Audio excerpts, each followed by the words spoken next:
Yan, magandang umaga po sa bawat isa po sa atin. As we settle down, yung pong umagang ito ay dalangin ko po ay patuloy na mangusap ang Panginoon at ang kanyang banal na spirito at magkaroon po ng kapus-pusan ng banal na spirit po sa pangusap ng Panginoon sa kanyang mensahe ngayong umagang ito. Alright? So magandang umaga po sa bawat isa. Good morning po. Yan, maganda po ba ang morning natin? Okay. This week has been a challenging week to most of us or to some of us. But we do believe that the Lord is in this place and the Lord is awesome in this place. Kaya na ba, I'm really praying, sabi ko, Lord, magdala nga po kayo ng kaluluwa. It's a good desire, di ba? Panginoon, magdala po kayo ng kaluluwa sa church. Tapos sabi ka, I was rebuked by the Lord. Sabi ng Panginoon, anak, parang mali ang prayer mo. The prayer should be magkaroon ng kapus-pusan ng banal na spirito sa lugar na ito. Bakit? Alam nyo?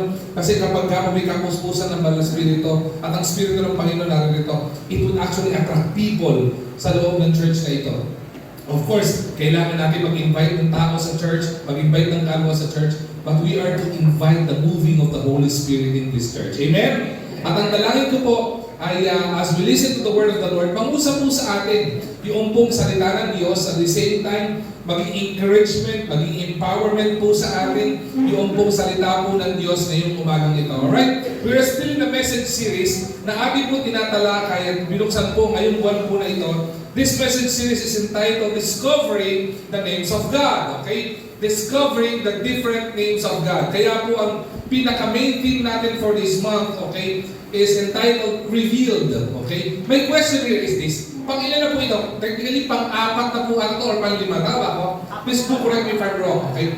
Pang-apat na po ito sa message series. Ang tanong ko po, has the Lord Jesus Christ, or has the Lord our God, our Savior, revealed Himself to us already? Nakita na po ba natin, experience po natin revelation ng Panginoon sa buhay natin? Have we discovered God in our life? Pastor, I'm a visitor in this church. Maganda po yun. Hindi po accidente na naririto ka. Kasi ibig sabihin, the Lord wants to reveal something in you. And the Lord wants to reveal Himself to you. At sa ating po mga mananampalataya, kung meron man po tayong doubt sa ating isipan, kung meron man po tayo sabihin natin pagdududa sa Panginoon, o panghihina ng pananampalataya, ang atin pong as we discover different names of God, ay maging encouragement po sa atin po ito. At ngayon po, umagang ito, allow me to share the word of the Lord ngayong umagang ito, and I entitled this, Jehovah Nisi, the Lord is my banner. Jehovah Nisi, the Lord is my banner. Exodus chapter 17 verse 15. So, hindi ko po tumayo ang bawat isa bilang pagbibigay galang sa pagbasa po ng salita po ng Diyos. Alright? Exodus chapter 17 verse 15. Marapat pong basahin po natin dito lang sabay-sabay. Total, maikli lang naman po ito. No? Sabay po natin basahin. At para mas magising tayo, lakasan po natin ng konti. At the same time, ang pagbasa po natin dito, sabayan po natin ng pangunawa. Para po mas mabuksan yung isipan natin sa anumang pangungusap ng Panginoon para makakausapin ng Panginoon ngayong umaga. Alright? Alright, sige po. Exodus chapter 17, verse 15. Ready? Begin. And Moses built an altar and called the name of it Jehovah Nisi. And Moses built an altar and called the name of it Jehovah Nisi. So madali po tayo manalangin. Panginoon, aming dakilang Diyos, patuloy, Panginoon, hinihiling po namin ang pangungusap ng iyong mainit, Panginoon, ng banal na spirito sa bawat isa po sa amin. Touch hearts, touch lives, Panginoon, sa pagitan ng iyong salita. At the same time, Panginoon, buksan mo ang aming mga puso at isipan na maunawaan namin, Panginoon, ang kahalagahan. You, O Lord, not only being Jehovah, our Savior, Panginoon, our God and our Master, but you as our banner, dakilang Ama. Lord, I pray, Panginoon, tanggalin niyo po, Panginoon, ang mga distraction. Kung meron na po kami bahid ng kadumihan sa aming mga puso't isipan na maaaring maging hadlang upang maunawaan namin ang malinaw mensahe mo ngayong umagang ito, ay inihihingi po namin ng tawad, Panginoon. At the same time, Panginoon, ang dalangin namin, itago niyo po, Panginoon, sa likuran niyo po, Panginoon. Gamitin niyo po ang instrumento na tagapaghayag, Panginoon, na kayong abang lingkod na maghahayag ng iyong salita ngayong umagang ito. Again, Lord God, we commit to you the message this morning. In this mighty name we pray. Amen and amen. Alright po tayo magsipo. Jehovah Nisi. Okay? The Lord is our banner. You look at this picture. Meron po akong pinost sa picture po dito. Imagine in a battlefield. Alright? Alam niyo po ba kung ano ibig sabihin kung bakit po merong bandila? Do you know why there is a flag? Alapit na, ito pagpasok po ng linggo na ito would be June, tama ka, June 1st na. Ano po meron? Sabi, pasokan. Malapit na po pasokan. May Independence Day. Ang June 12 po, nasa doon ng June, ay June 12. At ang June 12 is our Independence Day. Ito po ay araw ng pag-alaala ng independensya ng Pilipinas. Alright? At dahil mo dito, meron po mahalaga po sa independensya ng Pilipinas. Bahagi po niyan ay yung flag. Sorry po, nailagay ko po dito ay flag ng foreignerong flag. Okay? Kasi wala akong mahanap na ibang flag eh. But historical po yan. Mayroon pong kahalagahan ang flag. Mayroon pong kahalagahan ang banner. Alright? Kaya kung papansin niyo po sa church po natin, meron po tayong dalawang bandila na makikita po kayo sa likuran ko. Sa aking gawang kanan, makikita niyo po ang bandila ng Pilipinas. Bakit po? Dahil tayo ay mga Filipino at dapat po iniibig natin ang bansang Pilipinas. Amen? Dapat po, minamahal po natin. Alam ko, marami sa inyo nagdidismaya dahil sa story ng bansa natin, sa panuman kaguluhan na nangyayari sa bansa natin, sa mga namumuno sa atin nagkakagulat, nag-aaway-away, pero hindi po yun ang dahilan para hindi po natin ibigin ang ating bansa. Alright? At sa akin pong kaliwa, sa mga hindi po ano po ba yung pastor? Bakit may kulay blue tsaka merong puti at blue tas may cross na pula itong bandila po na ito. Ang tawag po dito ay Christian flag. Alright? Ito po ay flag na ating mga mananampalataya. Ito po ay simbolo na tayo po ay isang Christian na church. Tayo po ay church na nananampalataya sa Panginoon. Mahalaga po itong mga bandilang ito. Imagine this, nakita niyo po yung picture na ito. Kung makikita niyo po, meron pong mga sundalong nakahawak sa bandila. Noong unang panahon po, sa mga nakakapanood po dito ng mga pelikula, ng mga lumang gera, yung mga lumang mga battle in the battlefield, hindi po katulad ngayon na nagpapadala sila ng missile, nagpapadala ng atomic bomb o whatever na malalayo. Dati, sobrang tatapang ng mga warriors. Alam niyo bakit? Kasi pag naglaban sila harapan. Alright? Maglalaban po yan ng harapan. Ibig sabihin, mag-uusap sila sa isang battlefield, okay, na andun lahat ang mga sundalo nilang lalaban, nasa kabilang panig naman yung mga sundalong lalaban. At ang gagawin dyan, bago mag-engage ang gera, yung dalawang general kasama ng kanilang mga escort would meet in the middle of the battlefield. Mag-uusap sila. Magkakaroon sila ng agreement kung tipong itutuloy ba yung laban o magkakaroon sila ng kasunduan. Of course, even during those times, wala naman gusto ng bloodshed. But at the same time, may mga pinaglalaban at may kailangan ipaglaban. So magkikita sila sa gitna. Tapos pag sinabi nilang agree sila sa paglalaban, pareho yung mga general kasama lang kanilang mga escort, babalik sa lugar ng kanilang linya or battle line. Okay? Tapos, lalaban sila. Pero may isang kapansin-pansin dyan. Alam niyo po kung ano? Meron pong isa na nakasakay sa kabayo, okay? At siya ay may hawak-hawak ng bandila. It is a banner. Okay? Hawak-hawak po nila yan. At sa pagkakataon pong ito, when soldiers become tired, okay? When soldiers became wounded, when soldiers became discouraged, ang gagawin po nila, they would look for one thing in the middle of the battle. Alam niyo po kung ano yun? Ang hahanapin po nila ay yung kanilang bandila o yung kanilang banner. Ibig sabihin sila ay patuloy pang lumalaban. Kaya po mahalaga sa gera itong bandila na ito. At mahalaga po sa gera ang tagahawak ng bandila. Kasi usually po, pagka po, siyempre nagkakaroon ng paglalaban, o sabihin natin inaaraw yan, pag tinamaan yung may hawak ng bandila, somebody should pick it up and raise it up again. Hindi po pinananatili yung banner na ito na nakalaylay o nakasayad sa lupa dahil yung tagahawak nito ay wounded o mahina na. Somebody would pick it up and raise the banner up. Para saan po? Bakit? The banner was more than a cloth. Hindi po siya basta tela lamang o piraso ng tela lamang nakakabit sa flagpole. Okay? ito po ay may representasyon. The representation of a banner is this. Una, it is about identity. Ibig sabihin, kaninong bansa ka? Kanino ka ba kakampi? That's the first importance of a banner, identity. Pangalawa, the second important thing about the banner, it is about leadership. Sino ang nangunguna? Sino ang tagapanguna o sino ang pinaglalaban mo?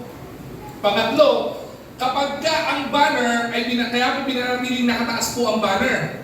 Because it is a symbolism of hope. In the middle of the battle, ito po ay simbolo na mayroong pag-asa. Bakit? Kasi pinoprotektahan nila yung tagahawak ng banner. Ibig sabihin, may humahawak pa, tuloy pa rin ang laban. Kaya po sabi ko sa inyo, mahalaga po yung tagahawak ng bandila eh. Mahalaga pong nakaangat yung bandila. Bakit? Simbolo ito ng pag-asa. Nas meron pang pag-asa sila ay manalo sa gitna ng battle kasi yung banner nila is still raised up by somebody na kampi po nila. At hindi lamang po iyon. Isa pong kahalagahan ng banner, it is also a symbolism of victory. Pagkawagi, kaya po mapasin ninyo, sa lahat ng mga gerang makikita nyo, ang gagawin po dyan ay ano? Itinataas ang bandila at ito ay iminawagayway. Kaya po sa June 12, makikita nyo, marami pong mga lugar sa Pilipinas ang magwawagayway ng kanilang bandila. Iba dyan sa Cavite, sa mga ibang historical landmarks ng Pilipinas, where the first government was established, iwawagayway ang bandila.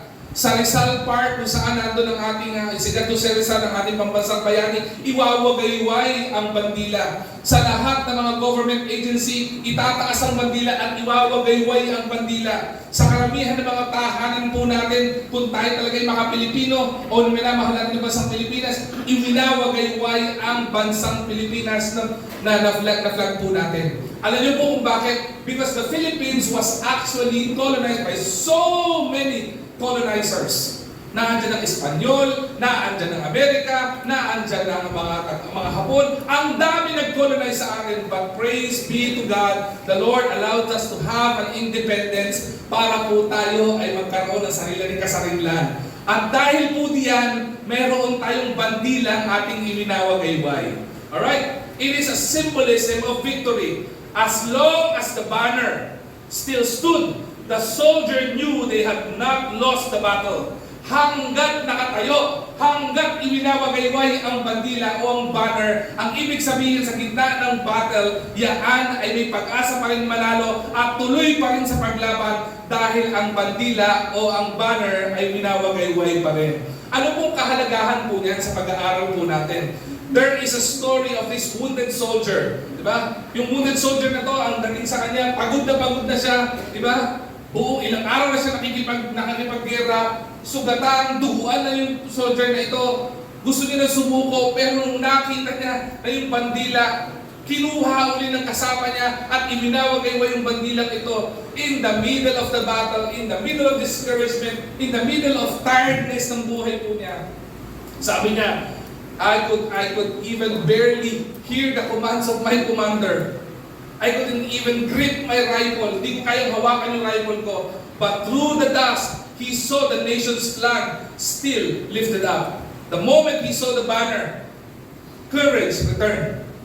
Bumalik yung kanyang tapang. Bakit? Because the raised banner reminded him itong bagay na ito. We are still fighting. We are still standing.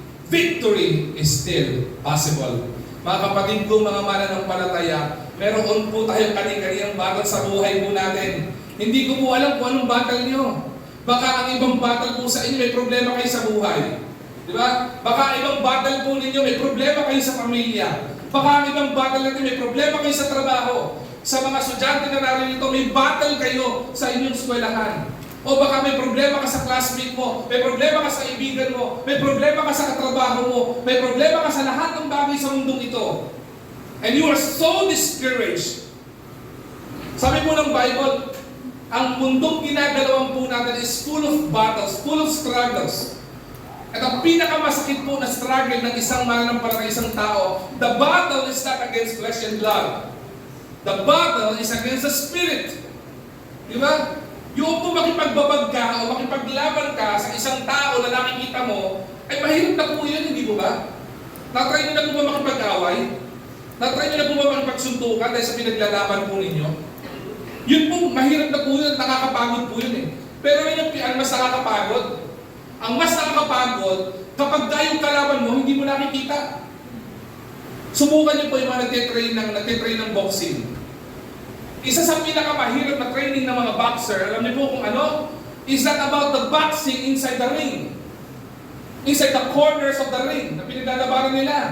Whether 1 round yan, 4 rounds yan, 8 rounder na fight yan, o 12 rounder na bout yan, hindi po yan ang nakakapagod. Ang nakakapagod sa training nila, yung shadow boxing. Bakit? Sinubukan niyo mo sumuntok sa hangin? Nabigay todo ka sa pagsuntok mo, pero wala kang tinamaan. Sabi ko po sa inyo nakakapagod. Subukan niyo mamaya. Gusto niyo makatulog kagad? Suntukin niyo hangin ng todo lakas. Try niyo patumbahin. Maniwala po kayo. Wala pang 1 round. Sa round ng boxing, ilan ba? Ha? 3 minutes per round. Hindi round ha? Per round, ilang minutes?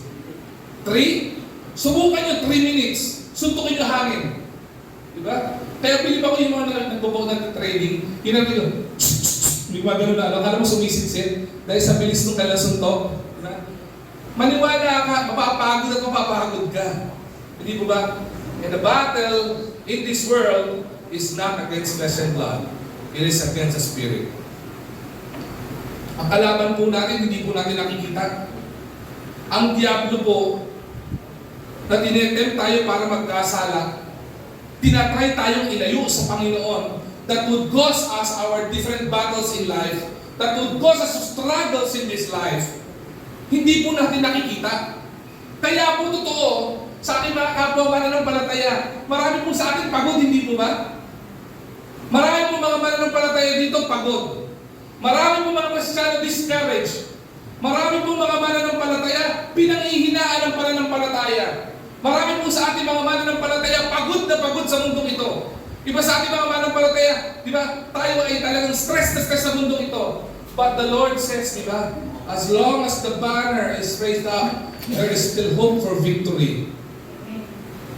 Nakakapagod kasi hindi po natin nakikita yung kalaban po natin. And the message is clear. In Exodus chapter 17, our victory is not found in our own personal strength. Our victory in this life, or whatever battles we are fighting right now, will never ever be won by strategy. It would never ever be won by skills. Because the battle is not against flesh and blood, it is against the spirit. Our victory is found under the banner of the Lord. That is why it is important for us to listen to the word of the Lord, being Jehovah Nissi, the Lord is our banner. This Jehovah Nissi, the name Jehovah Nissi, was declared by Moses. Bigyan ko muna kayo ng background, okay? Para mas maunawaan natin. Kanina, maaari, nakarelate na po tayo dun sa story, sa mga battle, sa problema natin sa buhay, o yung mga struggles natin sa buhay, dun sa story ng sundalo. Pero para mas makarelate po tayo, pag-usapan natin yung biblical. Exodus chapter 17. The context of Exodus chapter 17, anak, pakibalik sa verse please. The context of this passage was based on Israelites who was just removed by the Lord from the bondage of the Egyptian. Tandaan po natin, for a long period of time, ang mga Israelita, okay, ang mga Hudyo, sila po ay ginawang alipin ng mga Egyptians. Okay, siguro alam naman natin sa Bible stories, ano? Hindi ko na masyadong kailangan i-expound. At dahil po dito, because of the loving kindness of God, because of the grace of God, because of the love of God sa kanyang mga anak, ang ginawa niya, ayaw niyang itong maging alipin. Kaya po ito, ginamit po niya si Moses para po ang mga Israelites ay hindi po maging alipin ng mga Egyptians. Okay? Listen to this carefully. Marami po sa ating mga tao, okay? Tayo po ay alipin. Alipin po ng ano? Alipin ng mundo. Alipin ng kasalanan. Alipin ng pagkilos ng diablo sa mundong ginagalawan natin. This is a worldly place. Diba? Napakadami pong kaguluhan. Marami pong alipin dito. At marami po sa atin, hanggang ngayon, alipin pa rin. Pero alam niyo po ang biyaya ng Panginoon?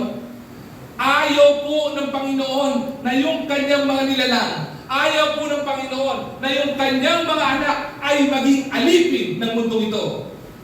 Kaya pinadala po niyang bugtong na anak niya si Jesucristo para iligtas po tayo upang hindi tayo mapahamak dahil sa kasalanan at masadlak sa impyerno dahil sa kasalanan po natin. Pero alam niyo po mas nakakalungkot po dito? Ang nakakalungkot po dito, marami pong mga mananampalataya, sinabing Kristiyano, may personal na relasyon sa Panginoon, pero hanggang ngayon alipin pa rin ang kasalanan. Yung tipong sinasabi mo, renew ka na ng Panginoon eh. Tinanggap mo ang Panginoon bilang sarili mong tagapagligtas eh. Binigyan ka ng Panginoon ng pagbabago. Ginawa ka ng Panginoong malaya. Bakit bumabalik ka pa rin? Diba? Bakit binabalik-balikan mo pa rin yung umaalipin sa'yo? At yun ay walang iba kundi Diablo. Ganun din po mga Israelita. Sa pagmamahal ng Panginoon, pinadala ng Panginoon si Moses. Ginamit ng Panginoon si Moses bilang instrumento para yung kanyang mga anak na nilalang na iniibig niya ay hindi maging alipin. Pero pagkakataon pong ito, nung lumabas po sila sa Egypt, ano po nangyari? They walked through the wilderness. Marami po silang pinagdaanan, marami silang nilakaran. Nandiyan ang pagkauhaw, nandiyan ang pagkagutom, di ba? Sa wilderness, ano reklamo ng mga Israelites? Moses, pinaalis pa kami ng Panginoon sa Egypt para magutom at mamatay sa gitna ng ilang? Para mamatay sa gitna ng disyerto? Paano mo pinakita ng Panginoon ang kanyang biyaya at pagmamahal? Hindi lamang freedom ang binigay ng Panginoon. Ang binigay ng Panginoon, food. Hindi ba nagpadala ng Panginoon ng mana? Pinadala sila ng pagkain. Pinadala ng Panginoon sa kanila ang heavenly bread. Diba? Ano kaya ang lasa ng heavenly bread? Ano? Masarap siguro yun, lambot siguro, parang mamon. Gawa sa langit, hindi po ba? Pinadala ng Panginoon ang heavenly meat. Kung saan bumabagsak sa kanila yung meat na kailangan nila. Pagdating po nila sa wilderness, di ba? Ano reklamo ng mga Israelites? May pagkain na po sila, di ba? Nagreklamo pa rin. Ang reklamo nila, Moses, pinadala ba kami dito sa ilang para kami ay mamatay sa uhaw? Sa disyerto, walang mainom. Anong ginawa ng Panginoon? Ginamit ng Panginoon si Moses. Sabi ng Panginoon kay Moses, bubukin mo yung bato at yan, bubukal ang tubig. Hindi ba pinainom sila? Nauhaw ba sila? Hindi po sila nauhaw. This is a story of provision. This is a story of provision ng Panginoon na kailanman hindi niya gugutumin ang mga anak niya. Kailanman yung mga anak niya ay mamahal niyang iibigin at ipoprovide ng pangailangan ng mga anak niya. Pero hindi lang po story po ito ng provision. He is not only the provider, He is also the protector. Bakit po?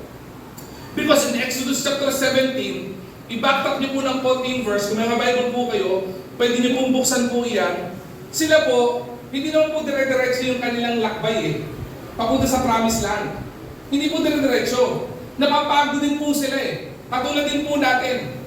Hindi po dire-diretso ang biyahe. Humihinto rin po sila. And they would camp out kung saan sila pwedeng huminto na safe.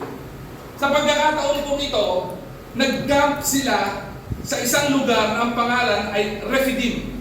Okay? Isang lugar sa disyerto na pinangalanan ng Rephidim. Pero sa tagpong ito, dito po ipapakita ng Panginoon, Him being Jehovah Nisi. The Lord is our banner. Alam niyo po kung bakit? Kasi po, hindi lamang po mga taga-Egypt ang kalaban ng Israel. Nung time na ito, they were attacked by the Amalekites. Okay? Inatake po sila ng mga kalaban nilang Amalekites. Maliban sa hinahabol sila ng mga tao ni Pharaoh at chariots ni Pharaoh. Sila ay inatake pa ng kalaban nila na ang pangalan ay mga Amalekites. Diba? Kaya mga Amalekites na to, sumalakay pa sa kanila. At dito, ipinakilala si Joshua.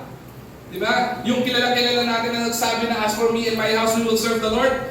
Moses asked Joshua, his second man, sabi niya, Joshua, come over. Sabi niya, please lead the people in the battle towards the Amalekites. Pangunahan mo ang paglaban ng mga Israelita. Humanap ka ng mga matitipuno, mga pwedeng lumaban sa ating mga tao. At pangunahan mo itong battlefield na ito. That was the command of Moses to Joshua. Pastor, nasaan si Moses? Si Moses po ay umakyat sa isang cliff, sa isang bundok. At ang ginawa niya, hawak-hawak po niya yung tungkod. Remember the rod na meron si Moses? Hawak-hawak po niya yung tungkod na ito. At habang pong lumalaban ang mga Israelita, laban sa mga taga-Amalekite o mga Amalekites, si Moses po ay naandun, hawak-hawak yung tungkod at nananalangin sa Panginoon.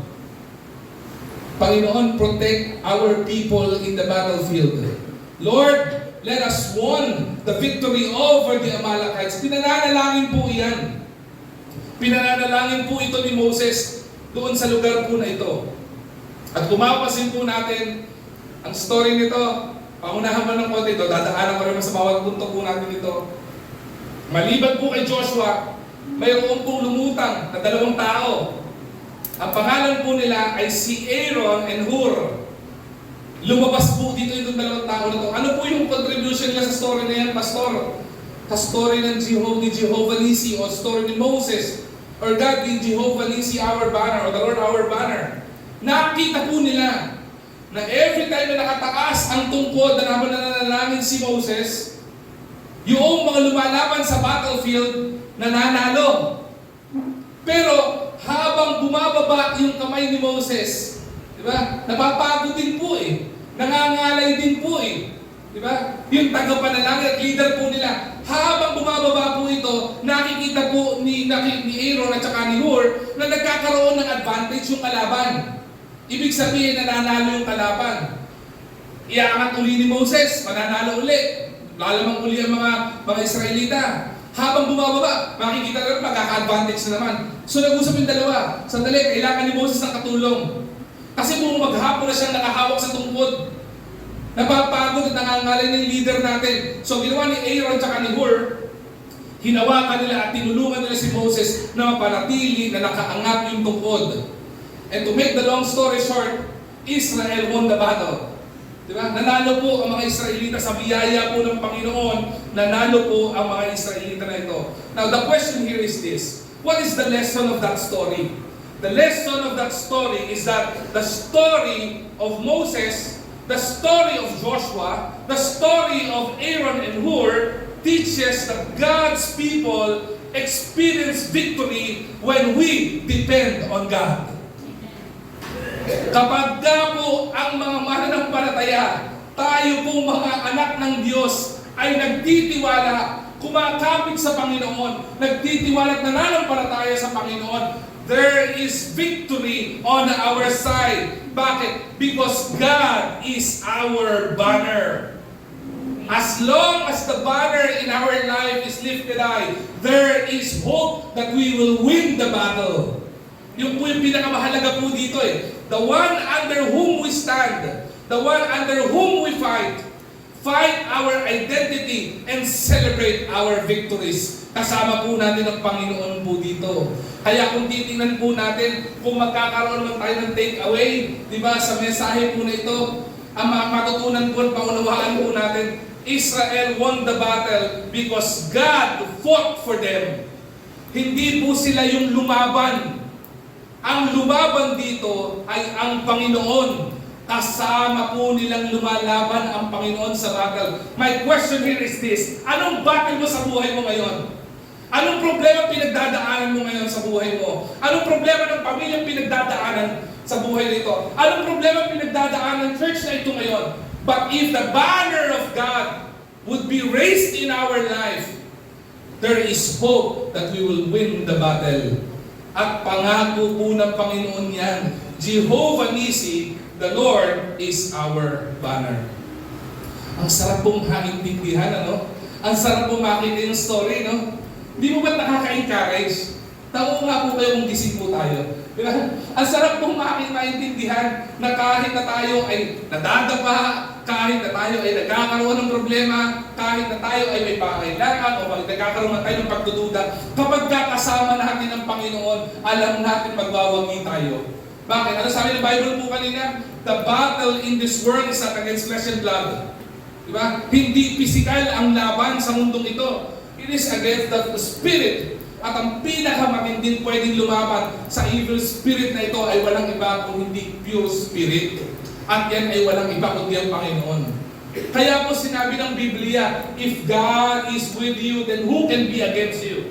Diba? Kung kasama natin ang Panginoon, sino po pwedeng kumontra sa atin? Bakit? Paliwanag po ang Roma, the Lord gave us the ability to trample on snakes and scorpions of this world. Kaya po natin tapakan, kaya natin gabiin ang kalaban. Hindi po dahil sa sarili nating abilidad, hindi po dahil sa sarili nating skill, hindi po dahil sa strategy natin, kasi kasama po natin ang Savior po natin.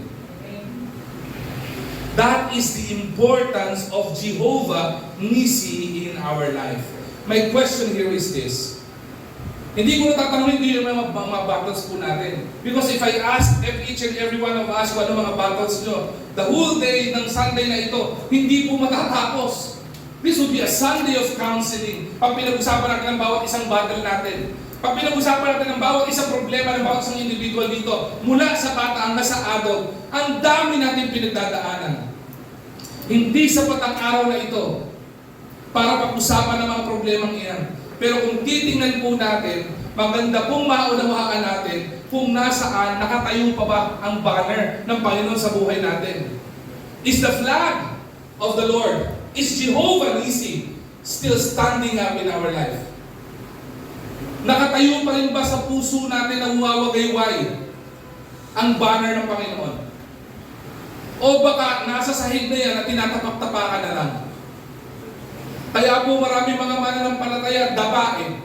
Kaya po marami mga mananampalataya tisod. Kaya po marami mga mananampalataya pinanghihinaan ng pananampalataya. Kaya po marami mga mananampalataya discouraged. Bakit? Kasi wala tayong pag-asa. Kasi hindi natin nakikita yung banner sa buhay po natin.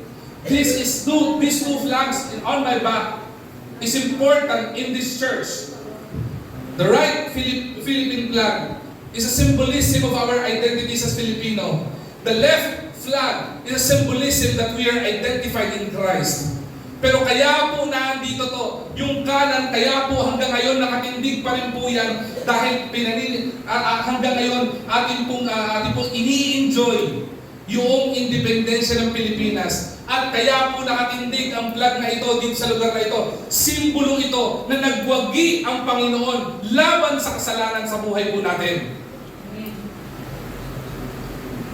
Kaya pong hamon ngayong umagang ito ng mensahe po ng aking babahagi po ay panatiliin po natin ang Panginoon is our banner. Panatiliin po natin Jehovah Nissi, the Lord is our banner. Hindi lamang po siya maging deklarasyon na sabihin mo, si Jehovah is my banner. Jehovah Nissi is my banner. Hindi lamang po yun. Ang gawin mo, itaas mo ang bandilang iyan at iwagayway mo. Bakit? Kung papansinin po natin sa story in Exodus chapter 17, sa huling bahagi po niyan, ang ginawa po ni Moses, nagtayo siya ng altar bilang papuri sa Panginoon na sa Kanya at sila ay niligtas. At ito ay tinawag ng Jehovah Nissi. We are to build an altar in our hearts for Jehovah Nissi. Jehovah, whom is our banner. Okay? Yung po maintindihan po natin. Ngayon, ilan lang po ibabahagi ko pong punto po sa inyong 4 lamang po. And please do bear with me. As the Lord challenges us, ngayong umagang ito, na gawin natin banner ang Panginoon sa buhay natin. Alam ko, sa simula pa lamang, nakarelate na po tayo sa story ng soldier, nakarelate na tayo sa story ni Moses, nakarelate na tayo sa story ni Aaron and Hur. Pero mas gusto po natin maging personal po ito sa buhay po natin. Alright? Paalala po, hindi po ibig sabihin na pag pinag-usapan at natutunan natin ito, mawawala na po yung battle sa buhay natin. Kaya nga po natin siya pinag-uusapan ngayong po umagang ito At kaya po pinakikilala po ng Panginoon, Him being Jehovah Nissi, the Lord is our banner, kasi hindi po pinangako ng Panginoon na hindi ka dadaan sa problema. Batid po ng Panginoon na araw-araw may pagdadaanan ka. Araw-araw magkakaroon ka ng pangailangan. Araw-araw magkakaroon ka ng conflict. Araw-araw magkakaroon ka ng battle. Araw-araw magkakaroon ka ng struggle sa kaaway na dyablo para ikaw ay itin, para magkasala at maalis ka sa joy of salvation mo. O mawala yung joy of salvation mo. Kaya apat na bagay para mas malalim natin maintindihan ito. Apat na importanteng bagay na we need to learn about Jehovah Nissi. First, the presence of the banner. The presence of the banner. Exodus chapter 17 verse 8 to 9. Makikita niyo po dyan. Then came Amalek and found with Israel in Rephidim. Ano po makikita po natin? The battle came unexpectedly. Meron po ba sa inyo na na-anticipate nyo darating yung problema sa inyo? Meron po ba sa inyo na sabi nyo na tipong mamaya magkakaproblema ako? Wala po makakapag-predict niyan. Wala pong sino mang manghuhula na makakapag-predict na mamaya may problema ka. Of course, walang sino man nagugusto yung magka-problema ka. Meron po ba? Any volunteer? Kasi may gusto nyo bibigyan kayo ng problema. Pwede naman. Ipasa ko sa inyo yung problema ko. Problemahin niyo yung problema ko. Buti mo itong tatlong bata dito para walang problema. Niningitian lang ako. Di ba? Pero isipin mo na ito. Parang problema po yan. The battles in this world came unexpectedly. Bakit? Nung isinalakay po yung mga Israelites, it was unexpected. Sinabi mo ng mga Amalekites, Moses, nagpadala siya ng telegram. Moses, mamayang gantong oras, sasalakayin ko kayo ha. Meron po bang ganun? Lahat po ng kaaway, dumadating yan, di ba, ng pasikreto. Kaya minsan nga, karamihan ng mga battle, dami ginagawa eh. Kung kailan madilim, kung kailan tulog ang lahat, kung kailan hindi mo in-expect na may atake sa iyo, dun sila atake. And it is the same strategy of the devil. Just like the Amalekites, hindi po in-announce ito. Kaya po, even Moses, nagulantang sila dito. Nung nandyan na yung mga Amalekites, doon pa lang nila nalaman sa salakay na sila. Malapit na yung mga Amalekites bago nila malaman, oops, Moses, inaatake tayo ng Amalekites. Ganun ba? Tawagin mo si Joshua. Punta ako dun sa cliff. Mananalangin ako. Diba? Problems o struggles came unexpectedly. Bakit? Israel was tired. Israel was so unprepared. Bakit po? Ibig sabihin, araw-araw po sila na-travel, hindi po ba? Araw-araw sila naglalakad sa disyerto, hindi ka mo mapapagod. Iba po sa akin, malakad tayo ng 1 kilometro, pagod ka na eh. Iba nga po, wala pang 100 metro, pagod ka na eh. Nasubukan nyo maglakad kahapon? Terrible ang init po kahapon, ano? Pumapalo ng 43 to 45 degrees, di ba? Subukan nyo po maglakad.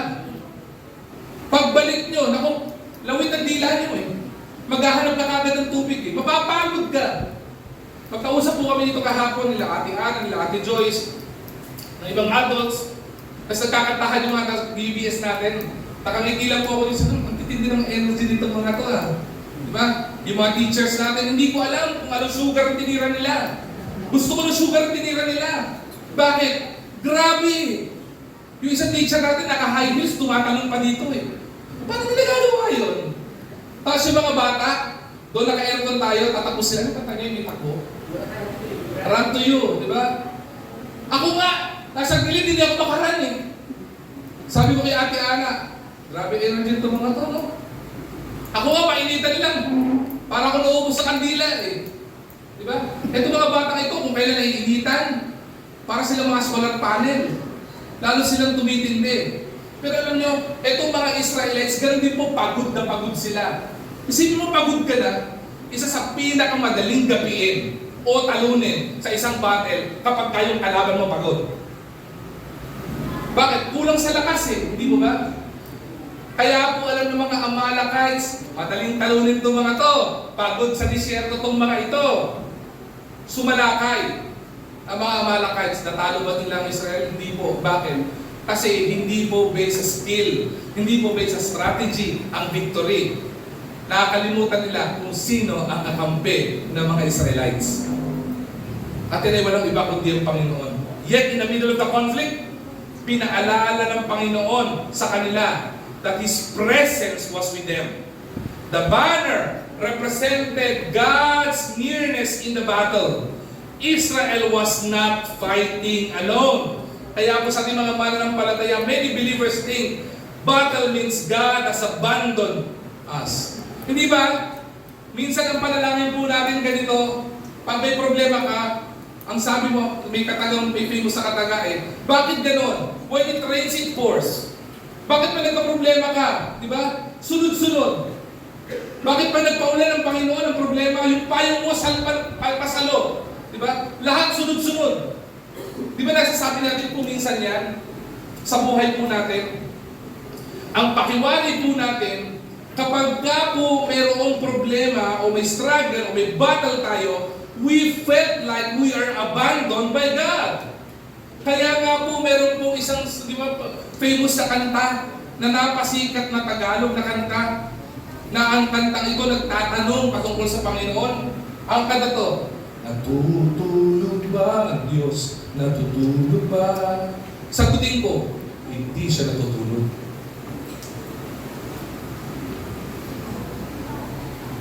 Di ba? Hindi po natutulog ang Panginoon. Kung meron tayong kilalang puyat, hindi po yung mga nagtatrabaho sa call center.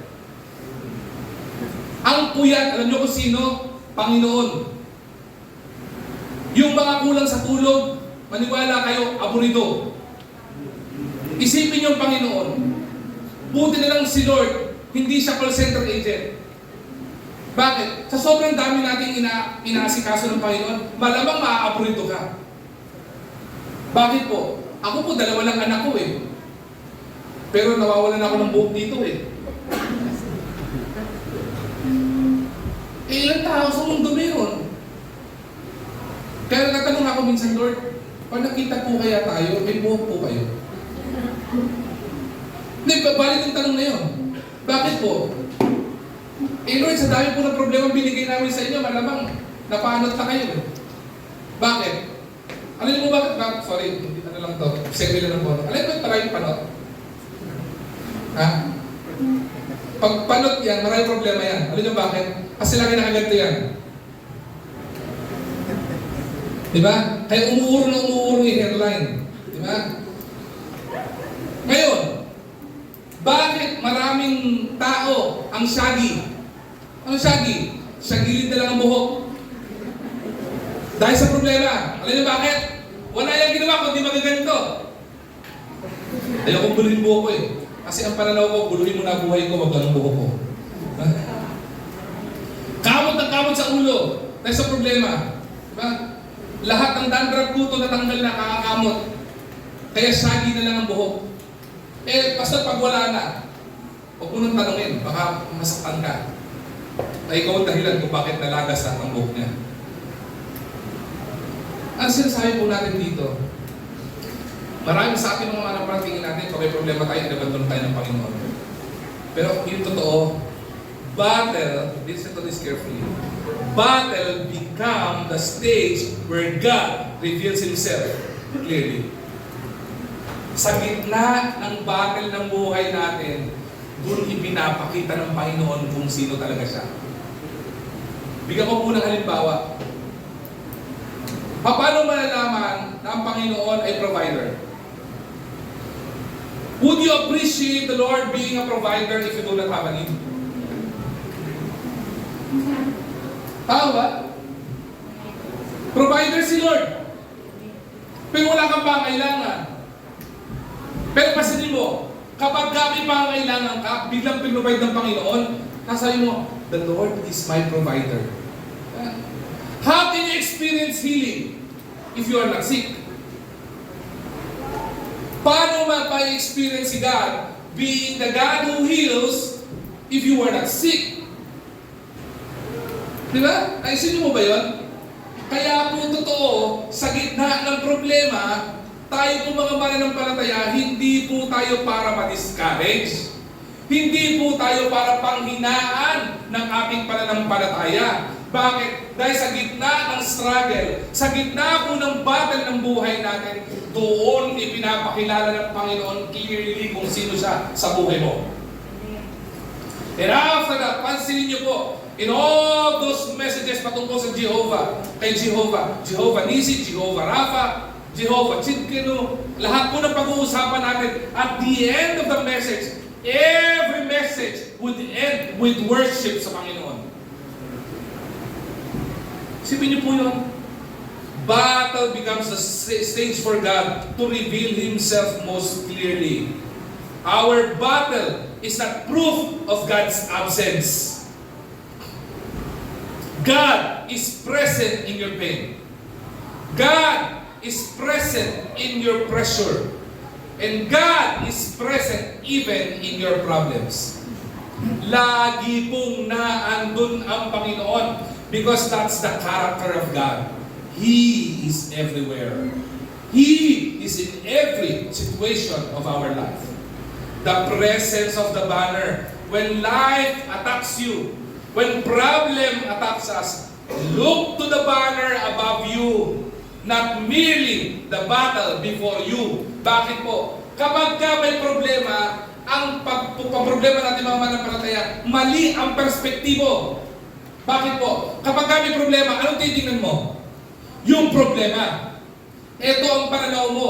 May problema. Paano makalisin itong problema na to? Kapag ka may pangangailangan, paano ko mapupunan yung pangangailangan na ito? Kapag ka may trouble ka sa ganito sa pamilya mo, paano ko solusyonin yung pamilya nito? That is not supposed to be the perspective of a Christian. We don't look at the problem. We look at our Savior. Panginoon, alam ko po na hindi lingid sa iyong kalaman na may pangailangan ako. Panginoon, alam ko po na hindi lingid sa iyong kalaman na pinagdadaanan ko. Panginoon, alam ko po na hindi lingid sa iyong kalaman kung anong problema ko ngayon. Ano man ang problema ko na nakikita ko sa harap ko, ano man ang battle na harapin ko at inaharap ko ngayon, alam ko may solusyon ka dyan, Lord. Marami po sa atin nakatingin tayo, nakatutok tayo sa problema, not on the solver of the problem. Ano po sabi ng Isaiah chapter 59 verse 19? When the enemy shall come in like a flood, the Spirit of the Lord shall lift up a standard against him. Ang ganda po ng pangako ng Panginoon na ito. Kapag ka dumating ang problema sa buhay natin na parang loko sa sinisira ang buhay po natin, the Spirit of the Lord shall lift us up. I-rescue tayo ng Panginoon. Hindi po ba napakasarap nun? Hindi po ba napakasarap maging mananampalataya? Hindi mo napakasarap na maging Jehovah Panginoon? Hindi mo napakasarap na maging Lord ng Panginoon? Kasi hindi ka lang na sinasamahan sa problema mo, inililift up ka pa niya, nire-rescue ka pa ng Panginoon. The presence of the banner. Second, the power of the banner. The banner doesn't have only the presence of God, but the power of the banner, who is Jehovah, who is God. Ano po sabi ng Exodus chapter 17 verse 11? Sabi po nito, and it came to pass when Moses held up his hand that Israel prevailed. Ito po yung story kanina. Nung inangat po ni Moses sa Panginoon, sabi niya, Lord, I raise up to you and I pray to you, Lord God, that be with us in this battle. Every time na habang nakataas yung rod na nananangis sa Panginoon, patuloy at patuloy silang nagwawagi because there is power in Jehovah. There is power in the Lord Jesus Christ. There is power in God. There is power in the banner. Victory was connected to the lifted hands of the rod of God. Diba? Nandun po yun. The power was not in Moses. Wala po kay Moses. The power was not in the rod, but the power of God is represented by the banner. Di ba? Ang tagapagligtas nila ay yung kanilang binabandila at yan ay walang iba kundi ang Panginoon. Kaya po pala maraming mga mananampalataya, di ba? Hindi tayo mananalo sa battle ng buhay natin. Kaya po pala maraming mga mananampalataya, nung nadapa tayo, hindi tayo makabangon kasi hindi natin itinataas ang Panginoon bilang banner sa buhay natin. We don't lift the Lord up in our life. Diba? Hindi Diyos ang dinodiyos natin. Hindi Panginoon ang nagiging Panginoon ng buhay po natin. The power of the banner. Jehovah Nissi is a reminder. He reminds us that the spiritual victory comes from dependence in God, not on human ability. Bakit po? Pwede nang pagtiwalaan ni Moses si Joshua eh. Magaling kang warrior, kaya mo yan. Magaling, matitipulo yung mga sundalo natin, kaya natin yan. Hindi po ganon. Kaya po si Moses umakyat sa isang bundok at nanalangin. Bakit po? Naunawaan niya na hindi sila mananalo kung hindi nila kasama ang Panginoon. Ganun din po tayo mga mananampalataya. Maunawaan po natin na hindi tayo mananalo sa kahit anong battle o anong problema ng buhay natin kapag hindi Diyos ang dinodiyos natin. The raised rod symbolized 4 things. Surrender. Natutunan ni Moses i-surrender sa Panginoon. Lord, I lift up my hands to you in surrender. Let your will be done. Pinagtiwala niya sa Panginoon. Hindi lamang po yung simbolo ng surrender. It is also a symbolism of prayer. That Moses is not looking forward at the battlefield. The Lord is looking who will help us won the battle. He prayed to God. At ang isa sa pinakamaganda nito, yung faith ni Moses. Marami na siya pwedeng puntahan, hindi po ba? Marami siya po pwedeng lapitan. Ilan po ba ang tribes of Israel? There are 12 tribes of Israel. And several of those tribes of Israel were mighty warriors. Naandyan na ang mga Benjamites. Di ba? Ang gagaling na mga warrior na yan. Pero anong ginawa ni Moses? Oo, pinalaban sila ni Moses doon. Pero tumawag siya ng pinakamalakas na kakamping pwede niyang tawagin. Alam mo ba sino? Walang iba kundi ang Panginoon. Ito ay pananampalataya sa Panginoon. Kasi alam niya na utos lang ng Panginoon kayang gapiin lahat ng kalaban. Magpadala lang ng isang anghel ang Panginoon, kayang gapiin ang kalaban. At ang pinakamaganda dito, presensya lang ng Panginoon, kayang gapiin ang kalaban. Di ba? Ngayon, ang tanong, presensya po ba ng Panginoon ay nasa atin? Nasa buhay po ba natin? Kaya dapat matutunan po natin, stop fighting, okay? Spiritual battles with fleshly warriors. Hindi po natin po pwedeng kalabanin yan eh. Kahit anong gawin natin, kahit may pagsuntukan tayo araw-araw sa Diablo, hindi matatalo yan. Tatawanan ka lang yan. Sabi niya, akala mo nasaktan mo ako? Akala mo ba, nagalusan mo ako? Hindi. Stop fighting spiritual battles with fleshly weapons. Ang kailangan natin in spiritual battle is a spiritual weapon. Pastor, sa paano ko makukuha yung spiritual weapon na yan? Hey! Listen to me carefully. Nasa iyo na eh. Hindi mo lang ginagamit eh. Bakit? Ang pinaka-greatest weapon natin in spiritual battle is Jesus Christ.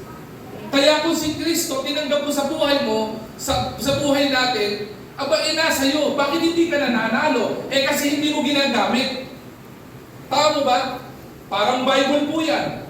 Ang daming pangako ng Panginoon. Paano mo malalaman yung pangako ng Panginoon sa iyo kung ang Biblia hindi mo binabasa? Paano hindi ba yung komunikasyon niyo ng Panginoon kung hindi ka nananalangin sa Panginoon?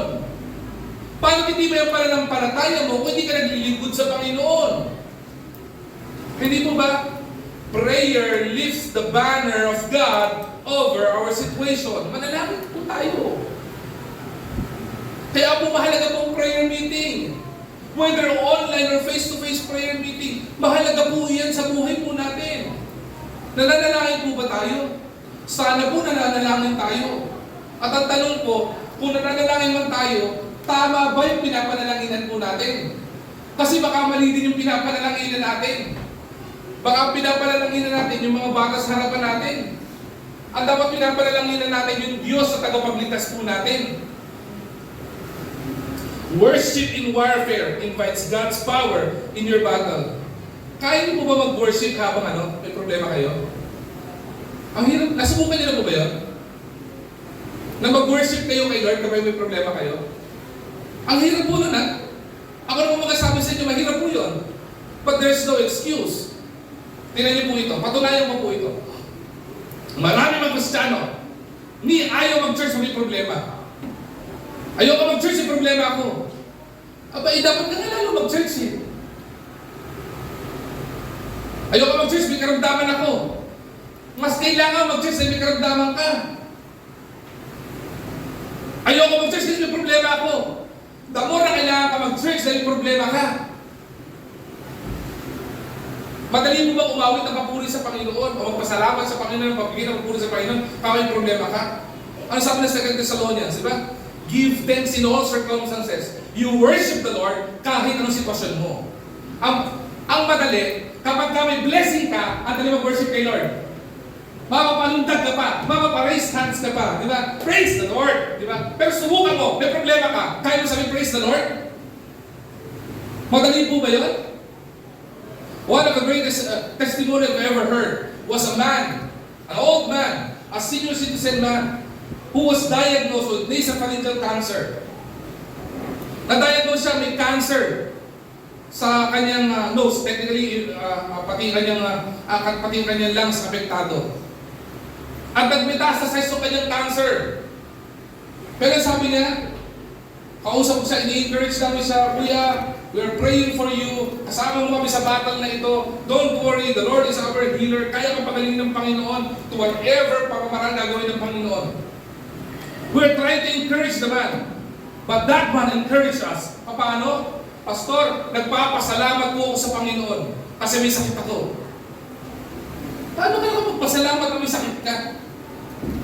Paano ka makapagpasalamat may cancer ka? Paano ka makapagpasalamat sa Panginoon? Binigyan ka ng tahanin. 3 buwan to 6 na buwan, mamamatay ka na. Paano ka magpapasalamat sa Panginoon? Alam mo, sabi po niya, Pastor, salamat sa Panginoon kasi binigyan niya ako ng cancer. Kasi kung hindi niya ako binigyan ng cancer, sigurado ko hindi ko ma-experience ang milagro ng Panginoon kung paano siya magpagaling ng cancer. Like, oh, wow! Praising the Lord in every circumstances. Pastor, nasa na po ba siya? He was totally healed by the Lord. Talaga po, nasa na po siya? Nasa langit. Walang problema, walang kahit anong bahid ng kadumihan, pinagaling ng Panginoon. Kasi sa cancer, walang laban ang cancer sa presensya ng Panginoon. Worship in every circumstances, the power of the banner. For the weapons of the warfare are not carnal, but mighty through God. 2 Corinthians chapter 10 verse 4. The power of the banner. Pakatlo po. The partnership beneath the banner. The partnership beneath the banner. Pakinggan mo maigi po ito Even Moses became weary. Isang magaling na tagapanguna. Isang magaling na leader. Isang prayer warrior, isang instrumento ng Panginoon na magaling para ilabas ang kanyang mga anak papunta sa Egypto, out of Egypt. May gilas, may galing, may estado sa buhay. Napapagod din. Napagod po si Moses Remember the story, kaya nga po lumutang si Aaron at saka si Hur. Bakit po? Napapagod din po ang leaders nila. Listen to me, IBC Manila, heads up, tingin po kayo sa akin. This is not to give an excuse to the leaders of this church or to the leaders of the churches. Kami po mga pastor at mga manggagawa ng Panginoon, hindi po kami Superman. Hindi po kami superpower. Napapagod din po kami. Inaantok din po kami. Tinatamaan din po kami ng karamdaman. Tinatamaan din po kami ng discouragement. Iba sa inyo tulog na. Lahat ng pastor dito nananalangin pa. Huwag niyo po pagsusortin yung mga pastor po natin dito. Bakit po? Makikita niyo kung gano'n kakapal ang tuhod niyan. Yung kayo sa tuhod niyan, bakit? Nakaluhod niya. Tulog na kayo. Humihiling na kayo. Yung mga pastor nananalangin pa nakaluhod pa. Nababago din po yung mga pastor. Nababago din po yung mga manggagawa ng Panginoon. Kaya nga po totoo, isa po sa nakakasama ng loob sa mga ibang churches. Huwag naman po sana dito na po sa church natin. Okay? Sa biyaya ng Panginoon. Yung mga manggagawa ng Panginoon, yung mga pastor, yung mga workers ng church, di ba? Napupulaan pa. Ang tamad ni ganito, ayaw ng ganito, hindi kumikilos sa ganito. Di ba? Sa ating po mga pastor, mga kapwa ko pastor na narito, hindi po ito excuse para maging tamad tayo. May katulong tayo o wala tayong katulong sa gawain ng Panginoon, tutuloy tayo. Amen? Marami ko na rin amen ah. Marami magpapastor. Amen. Diba?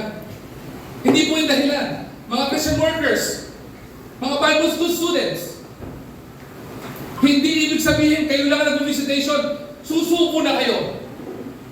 Hindi dahilan ng init ng araw, hindi dahilan ng bagyo, hindi dahilan ng karamdaman, hindi dahilan ng problema para huminto sa gawain ng Panginoon.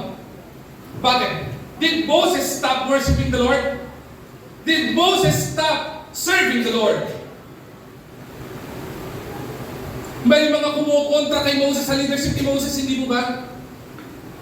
Kung ako nga tatanungin sa story nito, isip-isip ko kung siguro ako si Moses, iniwan ko to sa Egypt to mga to eh. Bakit? Eh walang ginawa kundi magreklamo eh. Marami po mga mananampalataya nagreklamo sa leaders nyo. Konting nakita nyo, pinapansin nyo. Diba? Konting pula sa mga workers nyo, sinisita nyo. Sabi nyo, si Pastor BJ, di ba, palord! Diba? Huwag nyo sabihin sa kanya yan. Dati long hair yan. Eh bakit naging ganyan yan? Iba dyan, tayo dahilan. Di ba? Ang dami natin pinupula sa kung sino-sino. Suportahan. Tingnan niyo mo ginawa ni Aaron and Hur. Nakita nila, sandali, yung leader natin pagod. At kapag pala yung leader natin, ginagawa niya yung duty niya para manalangin sa Panginoon, nagwawagi ang Israel. Kaya po, tama po pala yun eh. Kapag tayo mga tinalaga ng Panginoon sa inyong leader, di ba, eh naandyan at nagtatapat sa Panginoon, lumalawig at gumagong na yung gawain ng Panginoon eh. Pero kapag ka po yan, napapagod, ano nangyayari? Kasi ninyo rin po, di ba nagda-die down din? Humihina din. Kaya po kailangan po, ipinapanalangin po natin. Diba? Hindi ko po sinasabi ito dahil pastor niyo po ako. Sinasabi ko po ito kasi itong lesson ng Panginoon. There is partnership beneath the banner. Hindi po kaya ng isang tao lang magdapit ng banner. Ilan taon na po tayo sa IBC Manila? 18 year? Pagka 19 na ba tayo? 19! Di ba? Baka po yung mga pastor dito, mayroon ng may malaking bola na sa kilikili. Sangalay sa paghawak ng banner. Baka po pwedeng tulungan na po natin. Di ba? Amen? Amen po ba? Huwag po kayo mag-alala, hindi naman kayo mag-amen, okay lang. Tutuloy po kami sa gawain. With or without help from the members, the ministry of the Lord will continue. Pero ang pinakamaganda po dito, kapag po may katuwang sa gawain, ang laki po kayong encouragement nun. Hindi po ba? Pansinin niyo po, sa pagkakataon na ito, malamang kung hindi tinulungan ni Hur at saka ni Aaron, si Moses, malamang natalo sila. Pagod na si Moses, buong araw niya nang hawak yung banner eh. Buong araw na siya nakahawak sa tungkol at nanalangin sa Panginoon eh. Madali na mahawakan eh. Yung flagpole, ganito lang nagaan siguro yun eh. Diba? Ganito lang yan eh. Madali na po hawakan eh. Tumukod mo dito, nakaganyan ako. Diba? Hawakan mo ng ganito. Madali po lang. Pero, kung isang araw mo nang hawak to, mapapagod ka. Kung isang araw mo nang winawagayway itong flag na to, mapapagod ka. Hindi po ba? At kapag na po nakita mong pagod yung tagahawak ng banner, anong gagawin mo? Baka nakita mo ng pagod yung may hawak ng banner, grabe, kaya tayo natatalo. Ibinababa niya. Abay, kung nakita mong pagod, tulungan mo. Yun po ang tinuro po ni Aaron sa ni Hur. Nakita niyang pagod yung manggagawa at yung leader nila. Tinulungan nila. Hindi po ba? Tingnan nyo, pagod na ako, wala pang tumutulong, wala pang tumatayo. Hiyang-hiya naman talaga ako sa illustration na to. Di ba? Wala bang Aaron at Hur sa church na ito? Di ba? Maraming ganun, tumatayo lang pero kayo lumapit. Di ba? Di ba? Di ba? si Aaron. Ha? Balik na natin, hindi pa tayo tapos. Tatapusin ko preaching ito, hawak to. Kaya dyan lang kayo. Diba? Oh, yan. Tama. Hindi ba? Ang gaan. Kanina bumibigat na eh. Hawak ko muna sa dali. Isipin nyo next Sunday, kung hawak ko mong preaching to, tapos nag-preach ako sa atin dito, bakit palang komang si pastor? Alam niyo bakit? Nagkakulani sa kilikili. Siya lang may hawak ng banner eh. Pero kapag ka ganito, ang gaan eh. Napagod ako hawak ng kanya. Di ba may katuwang ako eh. Eh habang nananalangin, nananalo. Eh baka kaya hindi nagbawagi tayo IBC Manila, baka kasi ang gumagawa lang dito, puro manggagawa ng Panginoon. Kaya I commend all the young people, I commend all the members na tagang faithful sa Panginoon. I commend all the teachers ng DBBS. Congratulations to you. Bakit? Hindi po kaya ni Pastor Dennis. Di ba? Baba mo na, kapatid. Hindi kaya ni Pastor Dennis na gawin yun eh. Sa dalawang ulo ko nga, natuturta na isip ko eh. Yung pa kayang 80 na bata. Pero praise be to God, may ginamit ng mga teachers. Bakit? Sipin nyo, habang ang ingay nila dito kahapon, natutulog ako doon. Pwede pala yun, ano? Kasi may mga teachers na tumutulong. Diba? 80 yung pinapakain na bata. Abay ko yung mga teacher pa nagbigay ng pagkain doon. Diba? Anong inileso nila all throughout the DBBS? The feeding of the 5,000. Sila na teacher, sila pa tagapakain. Sila na teacher, sila tagapakain. Sila pa ang tagaprovide ng pagkain. Tapos yung mga meron, sila yung tagareklamo. Ano ba yan? Nila ang pagkain. Abay kung tumulong ka, malamang hindi lang yung pagkain nila. Amen? Late na silang natapos. Abay kung tumulong ka, pabilis sana siguro nakikisunod yung pagkain. Yung po tinuturo po dito, partnership in the banner. Hindi po kaya ni Moses na siya lang mag-isa. At kung gusto natin magwagi, dapat magkakabalikat po tayo. Amen? Diba? Hindi mo pwede sabihin ng leader, sugod mga kapatid, siya lang mag-isa. Subukan niyo po, magkaroon ng gera dito. Laban tayo lahat, ako lang lumaban. Kung isa lang lalaban, talo agad. Wala pang isang minuto, patay tapos ang gera. Bakit? Talo agad tayo. Isa lang lumalaban eh. Pero pag marami ang lalaban, tatagal yan. Bakit? At may pag-asang manalo kasi maraming katuwang. Even Moses become weary, God used Aaron to support him. Victory under God's banner also involves God's people standing together. Kaya po tinuturo ang unity and harmony in the church. Totoo, maganda po itong prinsipyo na to, ha? Subukan niyo po i-apply itong prinsipyo na sa bahay. Huwag lang po si nanay ang gagawa ng gawain bahay. Kung isang bundok ng Mount Fuji ang inyong labahan, pag si nanay ang naglaba yan, di ba? Pud ng daliri niyan, hindi pa tapos maglaba yan. Pero subukan mo, natulungan mo. Ang problema, santambak na yung labahan ng nanay mo, dadating yung tatay. Bibigay pa yung pantalon na isang buwan niya ng suot, na pag binato mo, kung saan tumatayo, sa tigas. Pakisama sa labahan mo. Tapos dadating pa yung mga anak, di ba? Bibigay pa yung mga damit nila. Tapos, kinabukasan, magtatanong, Ma, nasaan na yung uniform ko? Ma, nasaan na yung ganito? Lab, nasaan na yung ganito? Hindi ka magtatanong kung tinutulungan mo. Tama mo ba? O, amen, di ba? Kayong dalawa, narinig niyo yun. Okay? Pagka katulong mo, hindi na magtatanong eh. Hindi po ba? Hindi mo masarap yung gano'n? Yung tatay, pagod sa trabaho, bibigyan mo ba ng problema? Huwag ka na maging problema. Tulungan mo, ano may tutulong mo? Baka humingi lang ng tsinelas, ayaw pang bigay. Isa, kung di na nga lang hinihingi pabor sa'yo, ayaw pang bigyan ng pabor. Hindi po ito para magtirahan. Ito po ay paalaala na para po manalo, para po maging maayos, maganda po, may partnership. Church, sino po bang ayaw na church ay lumalago? Sino po bang ayaw na ang church ay may mga empty seats na nandyan? Lahat po tayo gusto natin mapuno yan. Gusto natin mapuno yung mga pangailangan ng church. Eh kung gusto mo po natin lahat ng yan. Maganda po magkakabalikan. Hindi po ba? Amen po ba doon? Bakit po? Ito lang po sinasabi. Kapag natin ng problema ng church, ang laki niyan. Problema sa ministry, problema sa workers, problema sa pangailangan. Ang laki problema niyan. Example na lang, sabihin natin finances. Pag sinabi mo, magkano upa nyo sa church? 42,000. Malaki, maliit? Malaki. Magkano kuryente nyo? Humigit kumulang.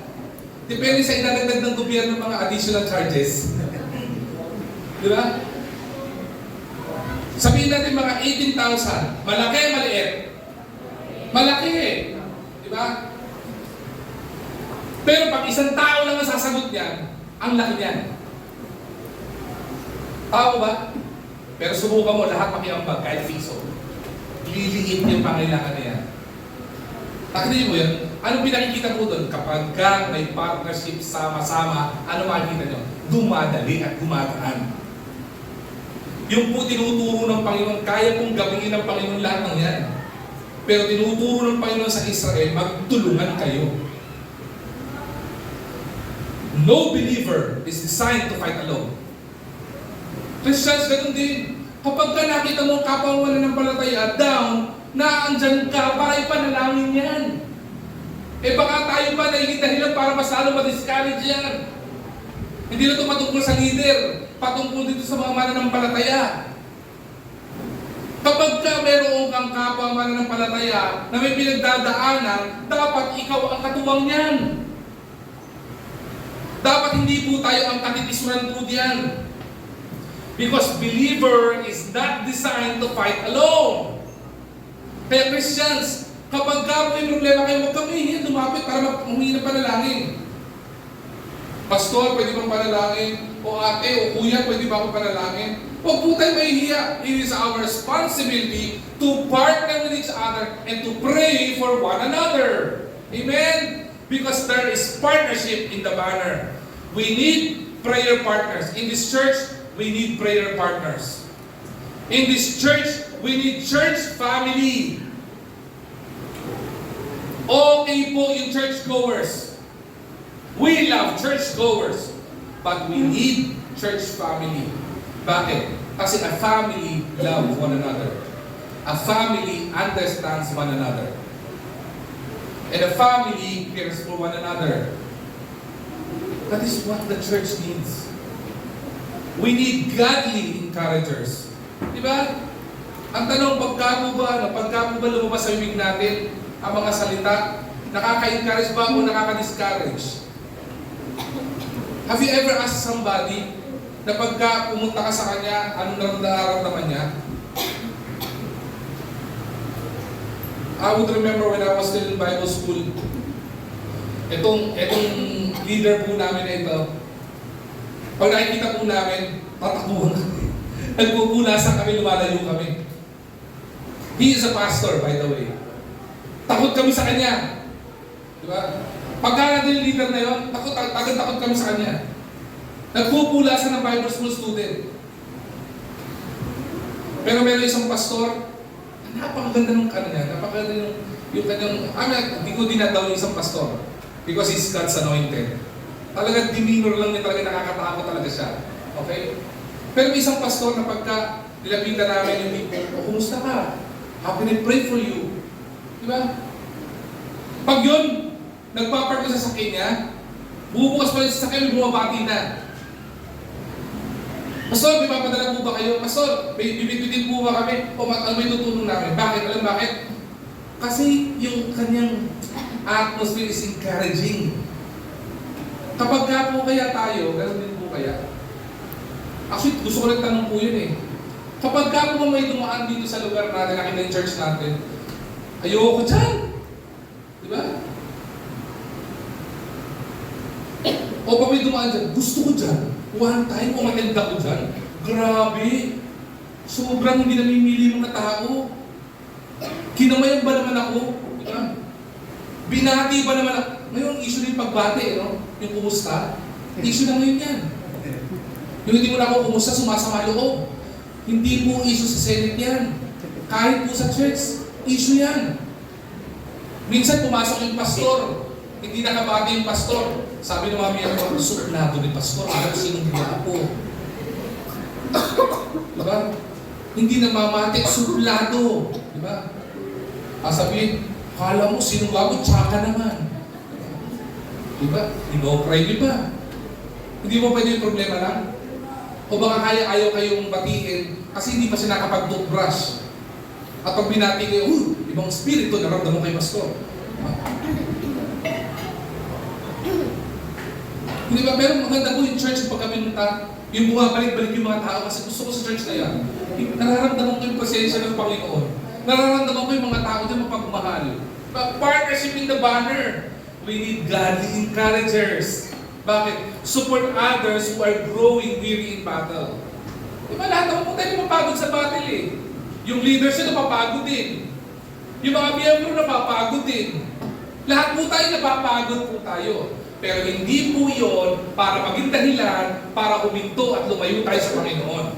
Yung po, the more mas ang dahilan para maging godly encouragers tayo. We are to help one another. Tao mo ba yan? Malinaw na po sabi ng Galatians chapter 6 verse 2, di ba? Bear one another, di ba? Bear one another's burden. Di ba? Samahan mo yung kapatid mo, may karamdaman, pray for that person. May pangailangan nito, tulungan mo kung may tutulong mo. Diba? Kaya po sa church na ito, bawal mangutang. Bakit? Kapag ka nangutang ka, nagiging dahilan niya para mag-away. Tama po ba? Kaya sa church na ito, huwag kayong mangungutang, wala magpapautang sa inyo. Pero sa church na ito, lumapit kayo humingi ng tulong, may tutulong sa inyo. Hindi man ibibigay lahat ng pangangailangan mo, pero mag-aabot ng kahit papaano sa iyo. Kung wala mo maipaabot yan, sigurado ipapanalangin ka na. Bear one another's burden. Diba? Masarap po yung ganun. At panghuli po, na maintindihan natin, ito yung pinakapanghuli na mahalaga. The praise for the banner. Ano sabi ng 17:15? Ano pong binuild ni Moses? And Moses built an altar and called that altar, the name of it is Jehovah Nisi. The Lord is my banner. After victory, ano pong ginawa ni Moses? Moses worshiped the Lord. Lord, praise be to you because we won the battle because of our skill. We didn't won the battle because of our strategy. We won the battle because you, O Jehovah Nisi, our banner, our Savior is on our side. He did not glorify Joshua, the military strategist. Galing mo, Joshua! Good job! Ang sabi niya, Panginoon, praise be to God. Praise be to you. He did not glorify himself. Diba? Pwede mo sabihin, galing ko talaga. Kung hindi dahil sa akin, hindi kami nanalo. Maraming masyado ganun mayabang. Ako, kaya lumaan ako church dahil sa akin eh. Kaya na po muna pangailangan ng church dahil sa akin. Hindi po ganun. Anong ginawa ni Moses? Para kay pangalan ni Moses? He didn't glorify himself. He glorified God. Lord, it is you and you alone.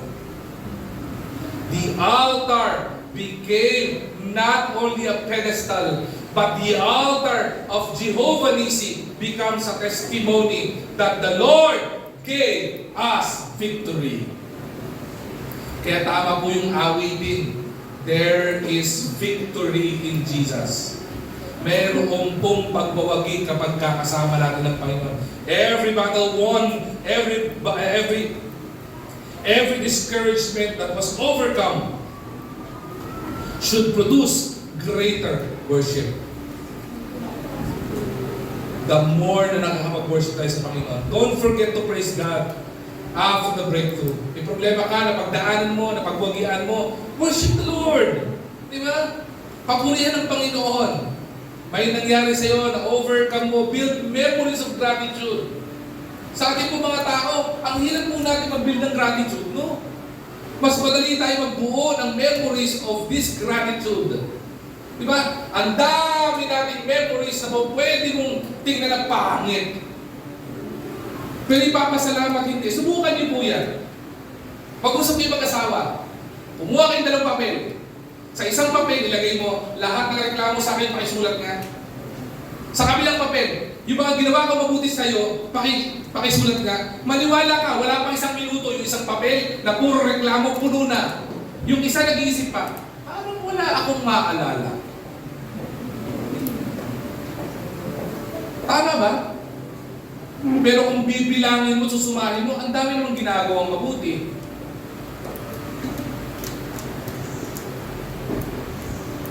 Hindi po tayo sa Panginoon, di po ba?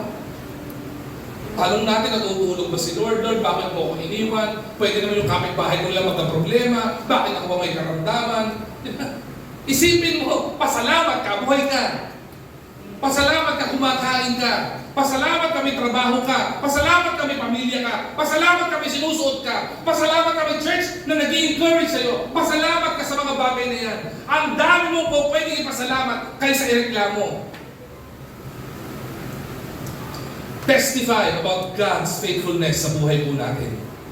Well, share the testimony. The Lord has been good to me. The Lord encourages me. Nung tayo may problema ako, natuwa ako, may isang tumabag sa likod ko, kumusta ka?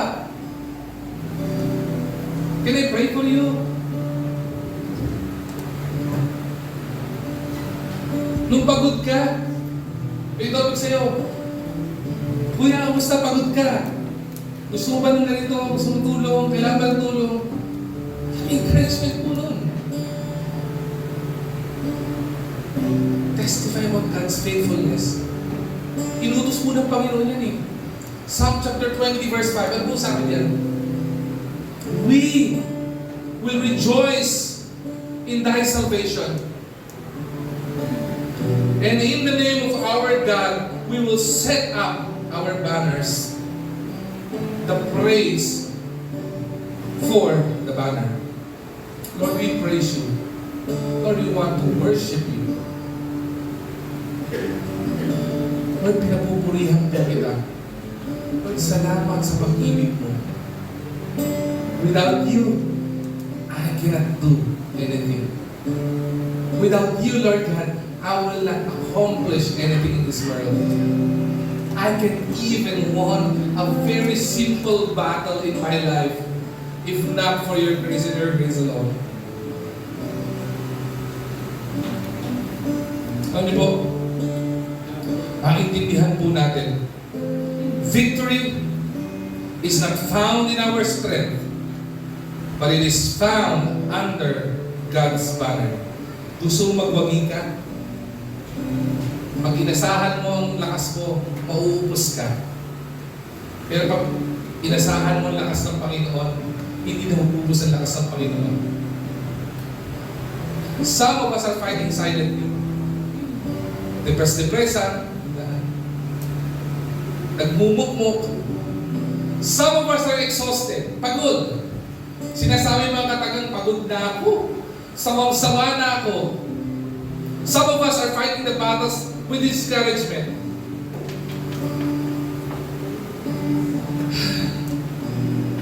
Yung bumubuntong hindi ka ng malalim na malalim.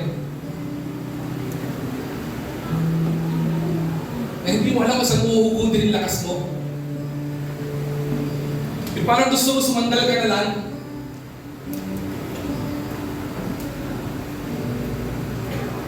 Pagod.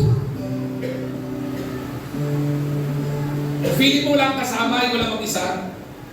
Some feel like giving up. Some already gave up.